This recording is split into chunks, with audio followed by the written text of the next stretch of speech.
if we defund the police and take more officers off the streets, that will somehow solve these social injustice problems and these police brutality problems.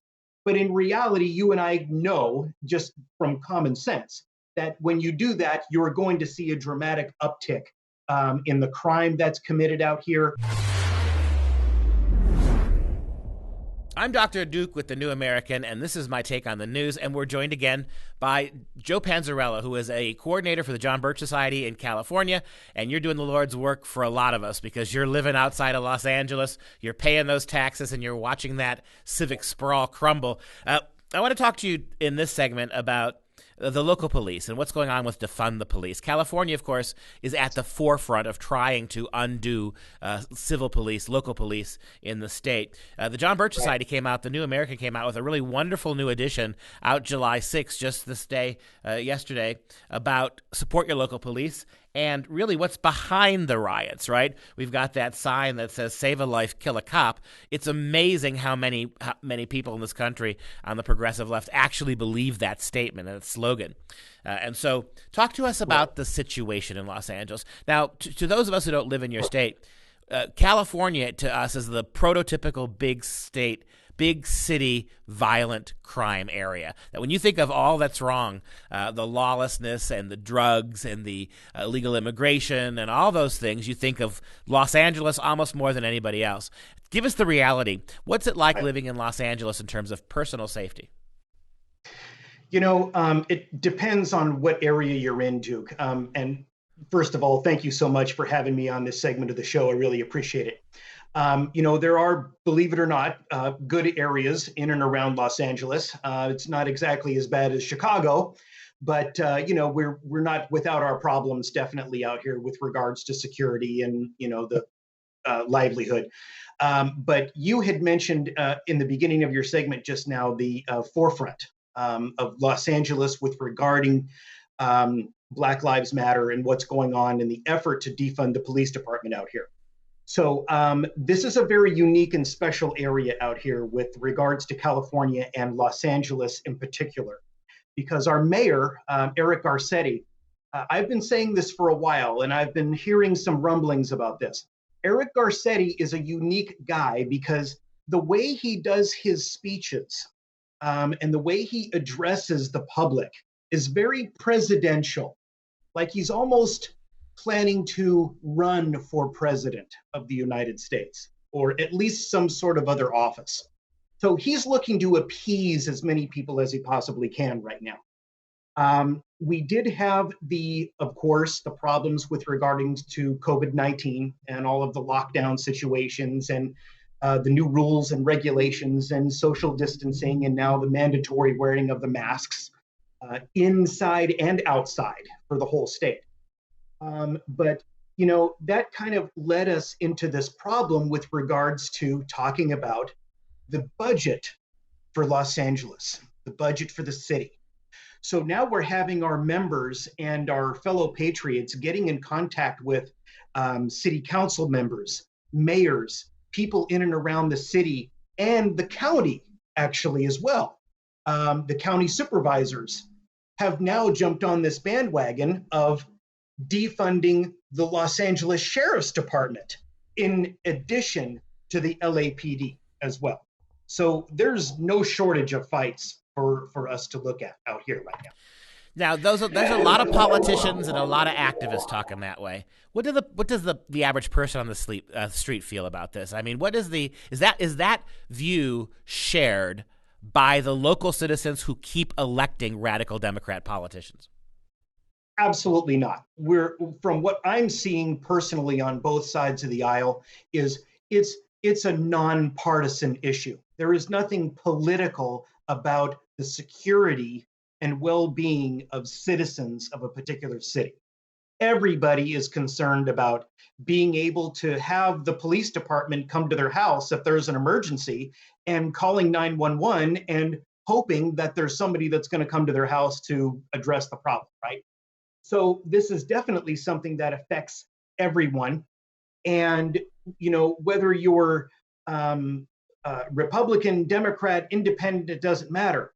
The thought or the issue of defunding the police department and taking police officers off the street somehow and taking that portion of their budget and putting it toward other things, some sort of weird ideas of retraining the police on how to be nicer on the streets with regards to arrests, or solving this false problem of systemic racism throughout the city and throughout the country.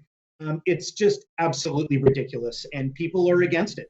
Well, I really want to encourage people to go to the New American website where they can see the magazine, maybe order the magazine, read parts of it there as well. I actually have an article in this magazine as well, and I wanted to ask you about that. One of my premises is it's a very odd thing that these big city liberal mayors and governors, big liberal governors of states, they had no intention of enforcing the law during these protests, not even the coronavirus laws, right? Garcetti has been absolutely, and this is my opinion, almost a quasi-Nazi when it comes to enforcing COVID regulations. Meanwhile, the minute the riots break out, all that goes out the window. He's marching in the streets with them. And that's my big question in the article I ask about. Why is it that these big liberal city mayors like Garcetti, who had no intention of letting the police actually stop burning, looting, physical violence, they were not going to stop that at all. Then why march the police out there? Why march the police out there in full riot gear to be mocked, to be spit upon, to have bricks thrown at them, if it's not to punish the police, to sort of force the police to undergo some kind of a medieval collective punishment system? What's your thinking about that? It's very, very strange, Duke, because the idea behind it is they sort of, they're demonizing the police. They're trying to condition everybody to think through our corrupt media that there is systemic racism everywhere. There's police brutality running rampant through the city. And as a result, if we defund the police and take more officers off the streets, that will somehow solve these social injustice problems and these police brutality problems. But in reality, you and I know, just from common sense, that when you do that, you're going to see a dramatic uptick in the crime that's committed out here.